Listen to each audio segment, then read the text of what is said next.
proses tahapan sebelumnya dari penyelidikan ini sudah naik ke proses penyidikan. Berarti ini maksudnya sudah ada terduga pelaku yang mengerucut berapa orang atau bagaimana? Saat ini masih didalami untuk siapa yang terlibat, baik itu terduga pelaku. Besar kecil juga dia pakai box nih, pakai box dari coba susun dari kecil ke besar, besar ke kecil ya.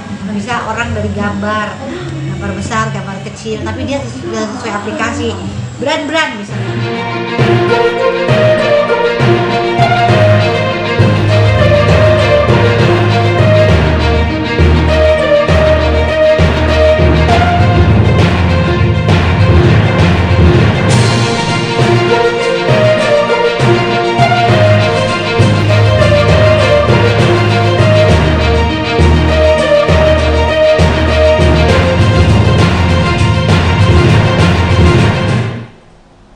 Halo, selamat sore Tribuners, jumpa lagi bersama dengan saya Fenty Novianti dalam tayangan berita terkini artis di Tribun Lampung.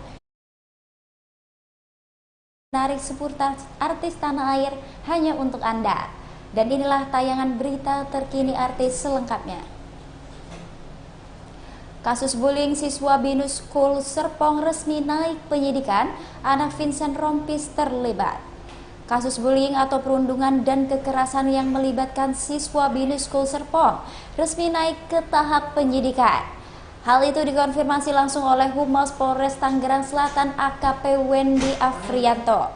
Saat ini kepolisian masih mendalami kasus termasuk jadwal pemanggilan. Adapun saksi yang diperiksa sejauh ini merupakan pihak korban dan orang tua korban. Sebelumnya aksi bullying atau perundungan dan kekerasan yang melibatkan siswa Binus School Serpong viral di media sosial Twitter. Pihak sekolah telah membenarkan kejadian tersebut dan mengakui putra presenter Vincent Rompis menjadi salah satu pelaku. Saat ini para pelaku sudah resmi dikeluarkan pihak sekolah.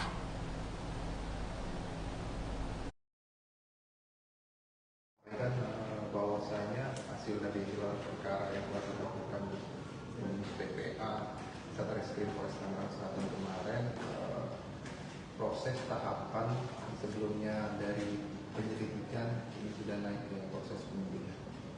Berarti ini maksudnya sudah ada terduga pelaku yang mengerucut berapa orang atau bagaimana? Saat ini masih didalami untuk siapa yang terlibat, baik itu terduga pelaku dan sebagainya. Apakah ada jadwal untuk pemanggilan dari keluarga atau para pelaku? Terduga pelaku. Saat ini sudah diagendakan, tapi untuk lebih tepatnya masih menunggu. Ini juga sudah berkomunikasi dengan sekolah ataupun juga meminta keterangan dari sekolah? Saat ini masih didalami, masih berkomunikasi.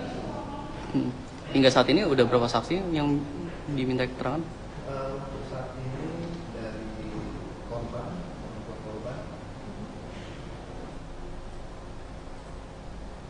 Beralih ke kabar selanjutnya, Tribuners, anak Asri Welas sudah bisa menulis hingga bersosialisasi, kemampuan Gibran meningkat pesat. Asri Welas antusias sekali ketika membahas perkembangan kesehatan dan kemampuan anak tengahnya yakni Ryan Gibran Rida Raharja. Asri Welas menyekolahkan Gibran di sekolah Montessori yang membuat anaknya banyak memiliki kemajuan secara signifikan. Dengan nada yang bersemangat, Asri Welas memperlihatkan sejumlah video kiriman guru kelas sebagai laporan perkembangan Gibran di sekolah. Kemampuan yang mencolok lainnya, Gibran mulai bisa menulis dan juga berhitung.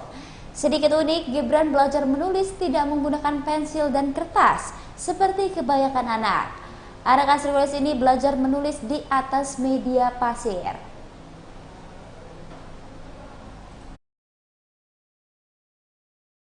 Dia pakai box nih, pakai box dari coba susun dari kecil ke besar, besar ke kecil ya. Bisa orang dari gambar besar, gambar kecil, tapi dia sudah sesuai aplikasi brand misalnya.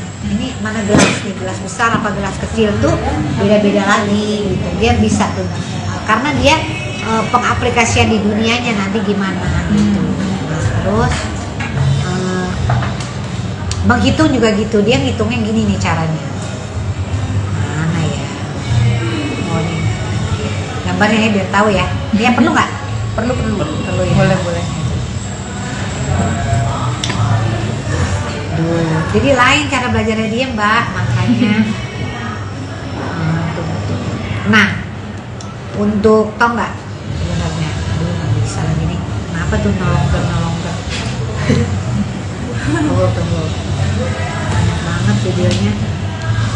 Ada menghitung ya. Jadi, nah sebelum dia belajar di pensil dan kertas, dia belajarnya di sini nih nulisnya pakai kapur.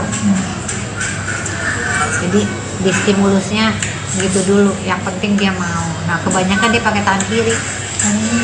Terus aku ngelarang, enggak, karena kan anak masing-masing kemampuannya beda. Daripada nggak belajar sama sekali, nggak apa-apa. Anak yang pertama aku kidal sampai sekarang, makan juga pakai kiri. Nggak boleh lah, daripada nggak makan nggak apa-apa. Menurut aku gitu ya. Orang tuh lain-lainnya, tapi saya merasa kanan dan kiri sama aja. Tapi kalau untuk Gibran sendiri ada kecenderungan untuk kidal juga berarti? Kayaknya iya nih, saya melihat itu tuh kan, kita lihat dari perkembangan anak. Dulu dia nggak pernah bisa di grup, nggak pernah. Dia waktu masuk sekolah ini perlu waktu 3 bulan untuk bisa begini. Nih. Untuk kumpul di bar grup 3 bulan. Tadinya cuma di ujung. Sekarang udah bisa ikut nyanyi. Tadinya ya, Bu ini mau diterusin apa Ibran udah siap sekolah? Saya bilang siap, karena kebiasaan aja. 3 bulan untuk dia bisa gini. Jadi emang sebagai orang tua tuh emang harus sabar.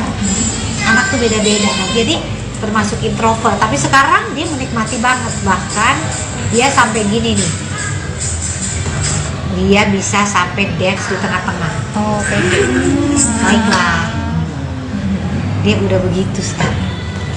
Tadinya dia cuma di circle ini, di ujung sebelah sana. Ini kelas nih, tempat kumpul. Di sana dia benar-benar di sana 3 bulan. Aku sedih. Aduh, anakku gimana ya perkembangannya. Dari sana lama-lama deket, duduk, lama-lama di tengah nari dia, gitu loh. Jadi kan ternyata kan orang gitu, kita di kantor aja gitu. Kalau kita sama teman-teman bisa nyambung. Ada yang take time, emang nggak boleh, nggak apa-apa. Jadi perkembangan kan beda-beda. Kita nggak boleh maksa, tergantung dianya. Nah, dia belajar menghitungnya juga gini nih, mana ya? Nih dia.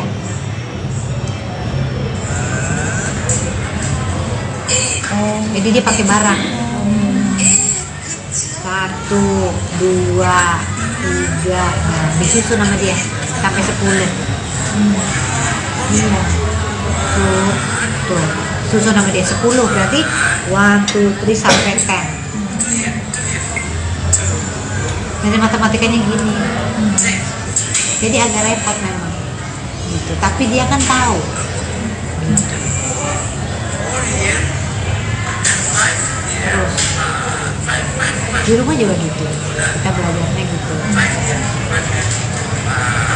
Jadi jangan kalau maksudnya ini langsung putus asa gitu, anak gue itu ya emang nggak bisa kan, nggak, caranya gimana gitu.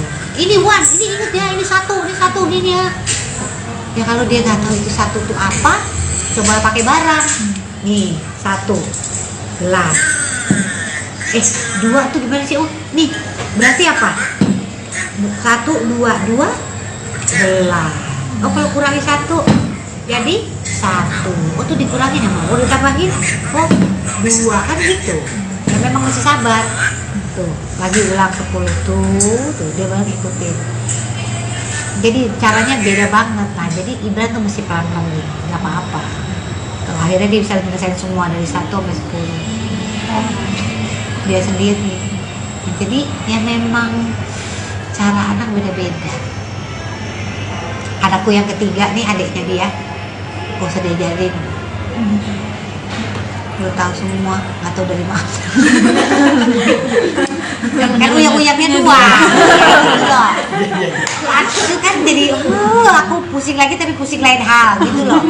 Jadi ya itulah ya hidup namanya ya gitu. Nah sampai ini dia belajar pipis juga 3 bulan. Jadi dia ke toiletnya dia sendiri aja, kita juga lama. Pertama dia masih pipis di celana, pipis di celana. Saya ganti sepatu sampai bawa 3 sepatu ini. Lama-lama udah pipis di toilet. Jadi harus aku ke sana Ibran. Toilet Ibran ini lihat dulu sama dia, dilihat. Jadi 3 bulan dia mau pipis toilet, dia cuma masuk terus dia keluar lagi pipis kedua. Sampai akhirnya dia bisa pipis gini. Ini di sama gurunya Bu Ibran udah bisa gitu. Ini semua perkembangannya nih gitu. Tapi kalau untuk Nih sama temennya sekarang udah bisa gaul. Tadinya nggak kenal. Sekarang udah shake hand, hai, udah tos ini. Tadinya nggak mau tahu. Sendirian ya di ujung. Jadi semuanya proses gitu kan Ibran. Jadi sampai sekarang sama Maya Hasan kita masih terapi darahnya. Jadi apa aja virus di giginya kan, karena giginya sekarang udah mulai tumbuh tuh gigi susunya. Jadi kita ke dokter gigi karena dia nggak pernah bilang sakit. Kalau sakit banget dia bilang mami dokter gigi, berarti udah sakit sekali. Jadi kita mesti lihat tuh dia apa. Jadi waktu itu pernah begitu aku cium ini bau sekali kupingnya. Terus ternyata dia berenang airnya nggak keluar. Saya sampai ke THT, Mbak Asri ini radang, aduh kalau sebentar lagi jadi ada bolong ternyata di dalamnya. Aduh, akhirnya kita tetesin ini sekarang. Jadi kalau misalnya dia berenang di rumah tuh kita mesti bersihin kalau dia tidur. Sampai bau, aku kaget banget. Pas aku cium, kok bau ya? Itu nggak telat. Gitu. Jadi perlunya kita ngelihat banget anak apapun tuh gitu. Karena dia nggak ngomong, sakit nggak ngomong. Kira tuh hebat banget. Aduh, jadi mesti kita. Nah ini kalau ini dari kita kan berobat sama dari itu tuh terapi frekuensi darah, tahu nggak? Punyanya Maya Hasan. Kamu kapan-kapan liput di sana. Menarik sekali.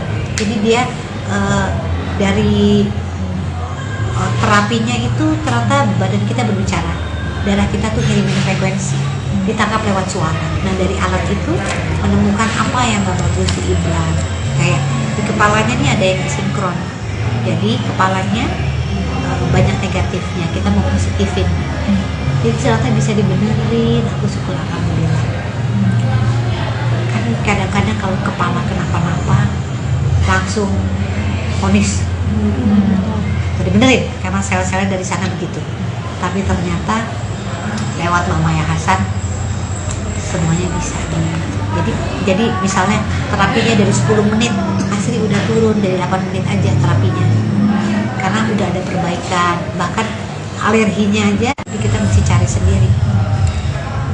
Udah 3 bulan itu mulai terapi semenjak yang keluar waktu dulu habis dirawat itu? Dari ICU.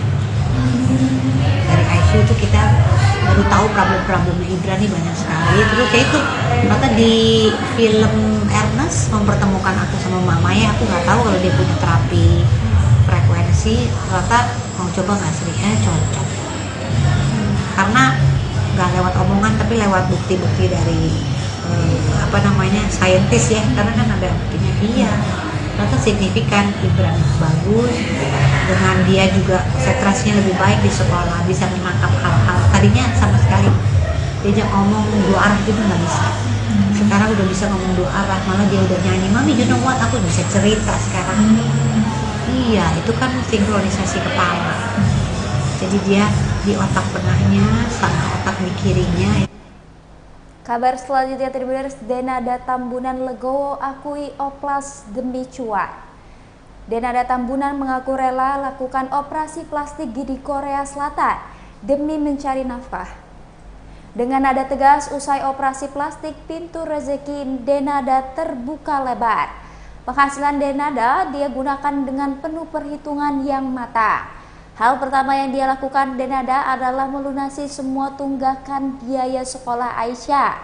Denada memberanikan diri melakukan operasi plastik di Korsel dengan menghabiskan biaya sekitar 150 juta rupiah. Dengan kocek segitu, Denada merasa hasil oplas di area wajahnya sangat memuaskan sehingga dia yakin bakal lebih giat lagi menjemput rezekinya.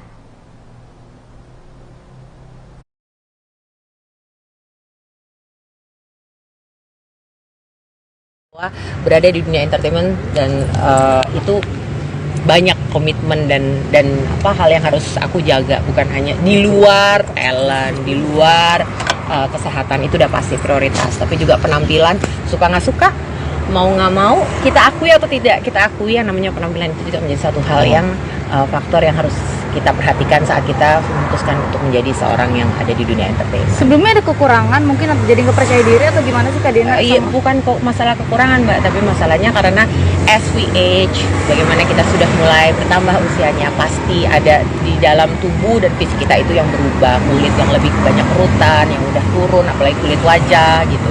Dan sebagai orang yang berada di dunia entertainment, berhadapannya dengan kamera-kamera, dengan video segala macam foto, tentunya itu adalah salah satu hal yang harus kita perhatikan. Gitu. Ada seiring bertambahnya usia, apa sih yang paling cepat berubah dari bagian tubuh?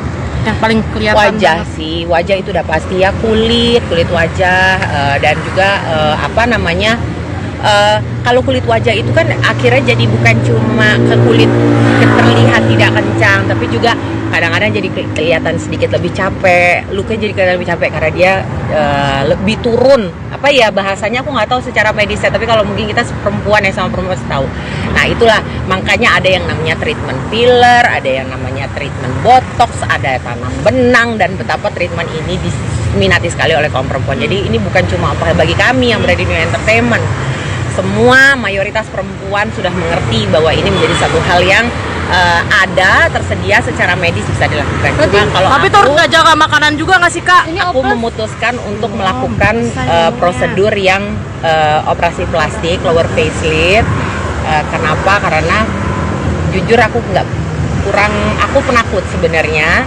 Jadi aku memilih satu prosedur yang mungkin sekali aku lakukan, tapi untuk jangka panjang. Berarti lo opas untuk cari cuan, bisa dibilang gitu nggak? Iya, karena kan aku setelah selesai pandemi, alhamdulillah dapat kerjaan, mulai bisa kerja lagi. Jadi penghasilan pertama yang aku punya waktu aku habis selesai pandemi itu aku pakai buat bayar sekolah anakku. Bila 3 kali mangkir, Gideon Tengker ingin polisi jemput paksa Rita Amelia, Nagita, dan Caca. Kuasa hukum Gideon Tengker, Erles Rareral, berharap laporan kliennya terkait dugaan pemalsuan surat bisa segera memanggil pihak terlapor. Dalam hal ini, Gideon Tengker melaporkan Rita Amelia serta kedua anaknya Caca Tengker dan Nagita Slavina di Polda Metro Jaya. Apabila ketiganya dianggap tidak kooperatif dalam 3 kali pemanggilan, RS berharap polisi bisa segera menjemput paksa mereka. Kemudian dalam perkara perdata yang digugat oleh Gideon di Pengadilan Negeri Jakarta Selatan, hingga kini Rita Amelia tidak terlihat hadir dalam persidangan dan hanya diwakilkan oleh kuasa hukumnya. Dengan laporan polisi ini diharapkan mampu membuat Rita Amelia memberikan kesaksiannya. Sejauh ini Gideon merasa apa yang dilakukan terhadap mantan istri dan kedua anaknya sudah benar. Sebab sebelum memutuskan untuk mengambil jalur hukum, ayah Nagita Slavina itu telah mengumpulkan bukti kuat adanya dugaan pemalsuan surat. Dengan demikian, laporan polisi ini berharap bisa menjadi jalan keluar bagi dirinya mencari keadilan.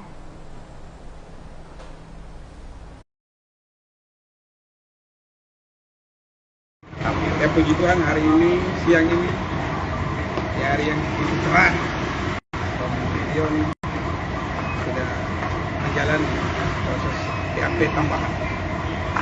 Jadi untuk BAP sudah selesai. Tadi ada berapa pertanyaan mungkin? Ya, Kenapa harus ada BAP tambahan?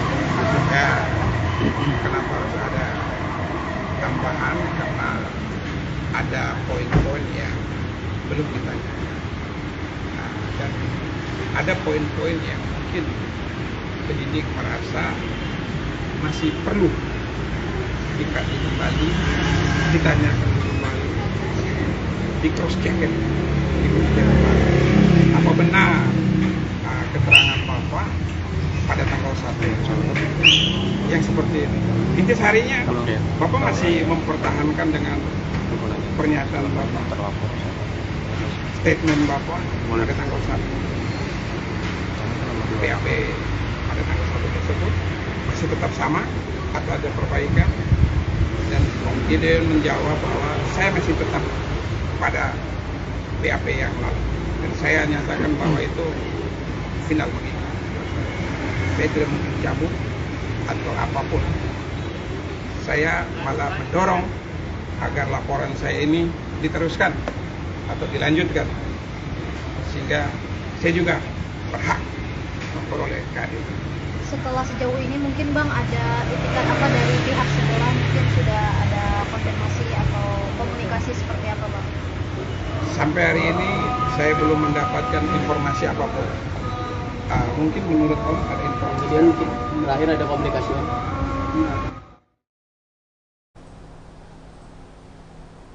Kabar terakhir, Tribuners, kuasa hukum bongkar alasan Ria Ricis gugat cerai Teuku Ryan. Kuasa hukum Ria Ricis, Hendra, mengungkapkan alasan kliennya menggugat cerai Teuku Ryan.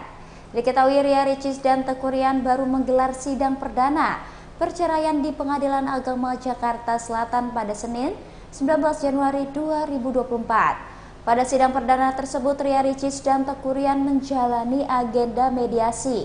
Salah satunya yakni lantaran adik Oki Stiana Dewi ini sudah merasa tak ada kecocokan dengan pria yang baru menikahinya 2 tahun itu. Terkait agenda mediasi, Hendra baru bisa mengetahui hasilnya beberapa hari ke depan di sidang lanjutan. Akan tetapi Ria Ricis disebut tetap ingin bercerai dari ayah Moana itu. Sebelum mendaftarkan gugatan cerai, Ria Ricis ternyata sudah melakukan mediasi di luar persidangan. Bahkan, mediasi tersebut juga melibatkan pihak keluarga namun hasilnya nihil. Lebih lanjut, ia menyebut kliennya dan Rian sudah pisah rumah sejak lama. Kuasa hukum Ria Ricis ini menegaskan jika perceraian kliennya bukan karena ada orang ketiga.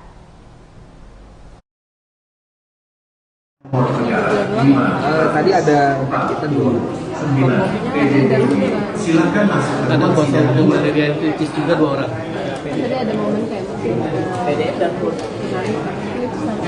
apa yang diobrolkan? Coba tanya ke Ricis tadi kenapa Ricis menangis ya? Di bawah sidang tadi dia menangis. Saya nggak melihat Ricis menangis ya. Saya mungkin lagi fokus. Dan untuk proses yang di dalam ruang sidang tadi apa sih?